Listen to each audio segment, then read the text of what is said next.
sounds, for some of you, it may sound too general. Going from a single-digit number of meeting or exceeding to a double-digit number, that's maybe only 2 points. I agree, it's not enough. But we needed to identify the direction in which we're going and how we're going to measure this. And in 3 years, we will, I believe we'll have a different filing on this plan that we do not receive additional funding for. I like how you already knew what I was going to pick Yeah. on. I know I was going to say that too. Okay. Mm-hmm. Because you know Yeah. personally as well. So Yeah, but I take it as a superintendent. I take this data that we've been receiving for the past year and a half now on how our subgroups are performing is we're at a critical juncture with that, and we really need to make a significant difference. And I've always been a strong believer, if we establish the foundation of students in subgroups in the meeting or exceeding, then we're actually addressing all students when we do that. And it's not a blame game. It's just we need to be better at it. In our adoption of high-quality instructional materials over the past couple of years, anecdotally, we're seeing the difference of that. But we need to see it bear out in other benchmarking and metrics, and that's what the restoration of assistant superintendent will definitely oversee for us. remember, it was the assistant superintendent who actually helped with that policy making for the curriculum adoption. Yeah, and it's a great policy. It's a great policy for the adoption. Okay, I'd entertain a motion to accept the Student Opportunity Act submission. So moved. So moved. Second, are you good with? Okay. Any questions or comments? No? All those in favor? And that carries. Thank you. Thank you. And we move to the update of the operational audit. Okay, Madam Chair, I did share this before. This is with you, and now it's an agenda item. I know that we were asked by our communities to really look at our kind of an operational audit of our district. I do have a proposal that Mr. Matthew and I met with ERS to really kind of explain where we are and what we're looking at. I hope you had a chance to look at this. Again, without reading this document word for word, there are two proposals on the table for this, $20,000 and $30,000. That's a lot of money, but I believe if we do engage with them, we will be able to find a place for that financing, whether it is some end-of-the-year funding that needs to be utilized, whether it is, like, for example, in contingency, if we don't have a boil or blow tomorrow or something of that nature. Yep. There would be resources available within that account, and there could also be some resources within the school choice line as well. I recommend the $30,000, and the reason why I recommend the $30,000 is, and I'll go over the offering number 2 first. Excuse me, the first offering. What I really, after meeting with this organization, this is a nationally recognized organization called ERS. I forget exactly what ERS stands for. But nationally recognized, they do work. Dudley Charlton would be a very small client for them. They actually work in very large settings, very large districts. I think one example that they gave us is the Baltimore Public Schools. So we're a small client, but they were very interested in what we were looking for and what they could offer for us. I think what is if you look at the 1-week financial benchmarking analysis, I think it really does push what people are looking for. Analysis would incorporate benchmark data for a mix of national and Massachusetts peer districts and strategic best practices data for resource use where research is available. It's really looking at all of our resources, but it's not just in the district office. This is through our schools. That's where I think that the cost factor is. The benchmark analysis would serve as a starting point for ERS and DCRSD to identify high potential opportunities for resource reallocation in the short and long terms, while the specific questions addressed would be co-created with DCRS team. They might include what structural barriers may exist that the district must address in order to free up resources to better drive student learning.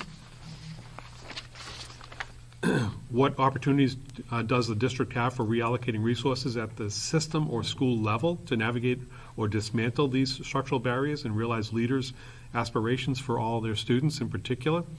Now, keep in mind the way that we worked on the definition of leaders is it's not an administrator. This is anyone's a leader. Everyone's a leader. Our teachers are leaders. So that we would really free up those aspirations as well. How could the district leverage current school-level resources to better support student learning? For example, how can the district most effectively deploy or rethink existing investments in people, technology, and partnerships? What more could the district do for students using existing resources if it is able to reconfigure the school portfolio, which that's a fancy word for our budget and what we have for revenue and resources, and or adjust assignments of the service models for students with disabilities and or English language learners. Again, that's pertinent to me. I don't know how it couldn't be pertinent.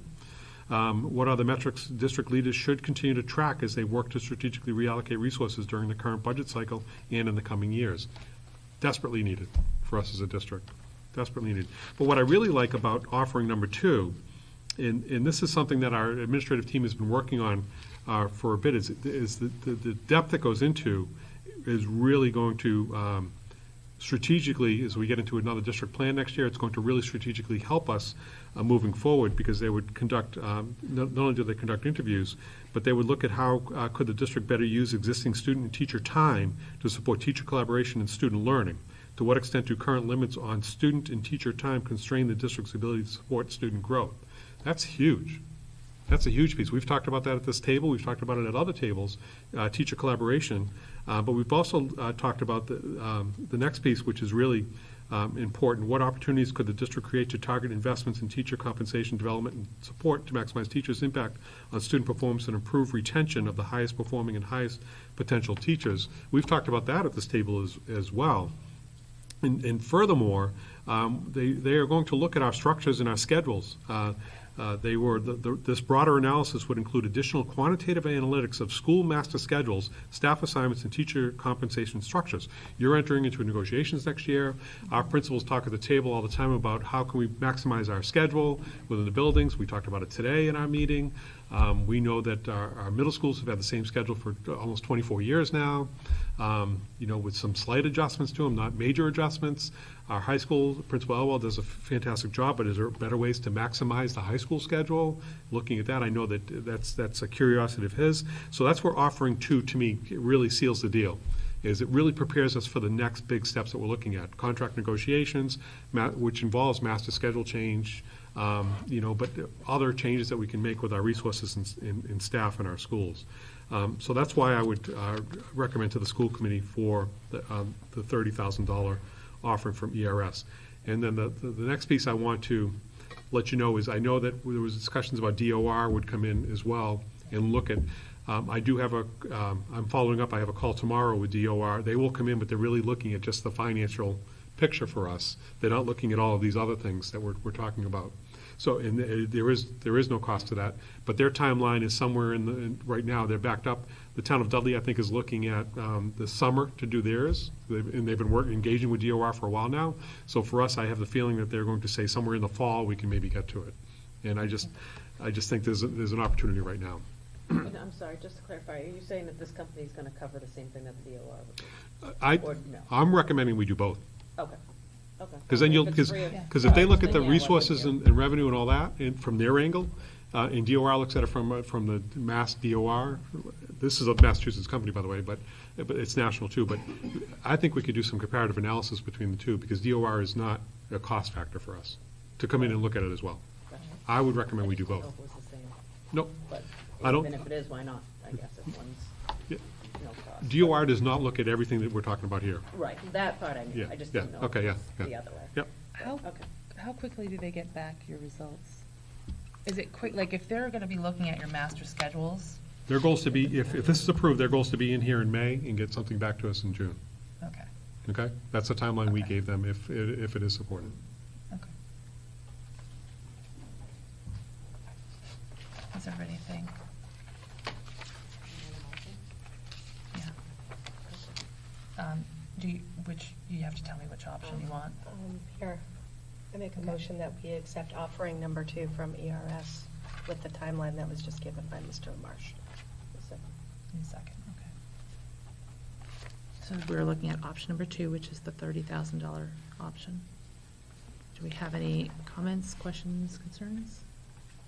That was the option that I was favoring, because it doesn't just look at the central office, but it goes into the schools, and I think we would see a return on investment in that extra $10,000 for all of our students.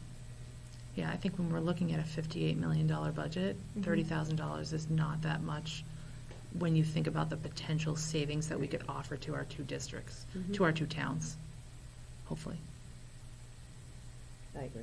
I think the difference between the two, Like you said, we're going into contract negotiations, we're always talking about scheduling. I like that they'll interview with the school leaders, get a different feel from it, from that perspective too, so I think it makes the most sense for us. Okay. Do we have anything else? No? All those in favor? And the motion carries for option 2. Thank you. Okay. And now we're on G. Madam Chair and School Committee, it is my responsibility to, as the representative, board of director member for the Southern Worcester County Educational Collaborative, it is imperative that I do share their information with you, so you have a very thorough, many pages document. I won't go through that at all. But what I will share with you is that the Board of Directors did approve the fiscal year 2025 budget proposal with a 4% increase for tuitions that will be within our budget, which is great. If you recall, last year, I think it was an 8% increase last year, which again compounded everything else that we were dealing with. They are looking for, and the only other thing I want to give you a heads up on, which I think you have a quarterly report in here as well. It's not here yet, but they are looking at trying to establish a capital improvement fund. They don't have one as a collaborative. They are concerned about some of their facilities and some of the needs for their facilities. So it wouldn't be charging right now. It wouldn't be, well, I don't want to give away the story, because in order for that to happen, the executive director for Southern Worcester County needs to come to this committee, present the plan for a capital plan, and it requires 2/3 vote of this committee to support it. Is that every committee that is? Every school committee that's represented, which is 11 now? Is it 11? 12?